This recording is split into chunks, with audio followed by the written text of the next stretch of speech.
आज के क्लास में क्या पढ़ेंगे? नीलकंठ। और नीलकंठ क्या है? क्लास 7 का 11वां चैप्टर है ना, 11वां चैप्टर है नीलकंठ। इसको लिखने वाला कौन है? महादेवी वर्मा, है ना। तो महादेवी वर्मा कवि जो है बहुत अच्छे हैं। उनके बारे में उनको मतलब कि उनका परिवार में कई सदियों से बेटी पैदा नहीं हुए थे, और जब बेटी पैदा हुए तो वही है महादेवी वर्मा, है ना। इन्होंने बहुत अच्छा नीलकंठ कविता में कहानी में लिखे हैं, वो हम लोग पिछले क्लास में पढ़ चुके हैं। आज के क्लास में बच्चों हम लोग क्वेश्चन आंसर करेंगे। तो देखिए नीलकंठ में क्या मोर और मोरनी के बारे में पूरा लिखा मतलब बताया गया है कहानी। तो देखिए बच्चों क्वेश्चन हम लोग पढ़ते हैं ना। मोर मोरनी के नाम किस आधार पर रखे गए, है ना। उसमें मोर मोरनी का ही कहानी में पूरा दिया हुआ है। मोर की गर्दन नीली थी इसलिए उनका नाम क्या पड़ा था? नीलकंठ रखा गया था। जबकि मोरनी मोर के साथ रखी थी, अतः उसका नाम क्या रखा गया था? राधा। जो मोर जो थे उसको नीलकंठ रखा गया था, लेकिन मोरनी का नाम राधा रखा गया था, है ना। अब देखिए बच्चों दूसरा क्वेश्चन देखिए।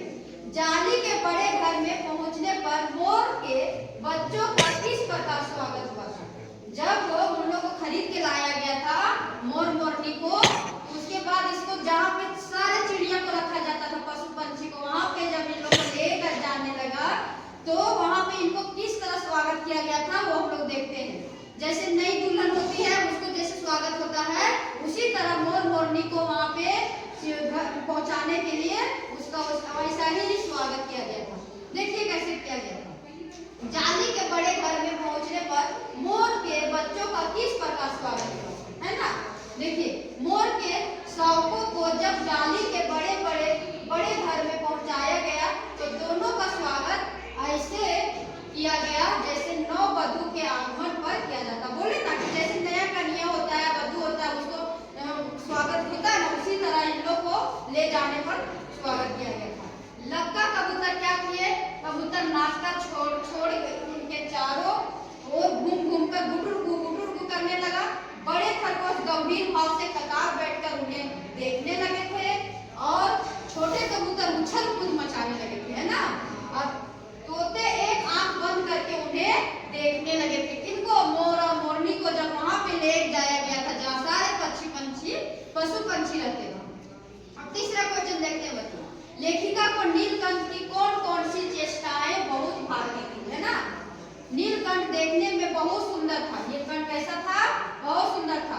वैसे तो उसकी हर चेष्टा ही अपने आप में आकर्षक थी, लेकिन महादेवी को निम्न चेष्टाएं अत्यधिक भाती थी। अब क्या क्या भाता था वो देखें। गर्दन ऊंची करके देखना उनको था, पानी पीना, गर्दन को टेढ़ी करके सब सुनना। किनका? ये नीलकंठ के बारे में बता रहे। विशेष भंगिमा के साथ गर्दन नीची कर दाना चुगना, मेघों की गर्दन लाल पर उसका इंद्रधनुष के गुच्छे जैसे पंखों को मंडलाकर बनाकर तन्मय नृत्य करना। नीलकंठ क्या करता था? वो जब नाचता था ना उसमें पूरा अपना फैला लेता था। उसी बात में बता रहा है, उसका सारा लक्षण बताया जा रहा है। महादेवी वर्मा के हाथों से हौले हौले चने उठाकर खाना। वो ऐसा नीलकंठ है जो सांप को, जहरीला सांप को अपने चोंच के माध्यम से वो कटिंग कर दिया था, काट दिया था और वो तो मर गया सांप। लेकिन महादेवी वर्मा के हाथ में भुना हुआ चना था, उसको इतना आराम से वो खाया था, मतलब हौले हौले मतलब आराम से धीरे धीरे खाया था ताकि उनका हाथ में जरा सा खरोच ना लगे, और वही चोंच से सांप को उन्होंने मार दिया। लेकिन महादेवी वर्मा के हाथ से जब भुना हुआ चना खाए तो जरा सा भी उनका हाथ में खरोच तक नहीं आया, है ना। महादेवी के सामने पंख फैलाकर खड़े होना। सातवां क्या है? महादेवी के पंख फैलाकर, महादेवी वर्मा के सामने उन्होंने क्या करते थे? पंख फैलाकर खड़े होना, है ना। तो इनका साथ जो था निम्नलिखित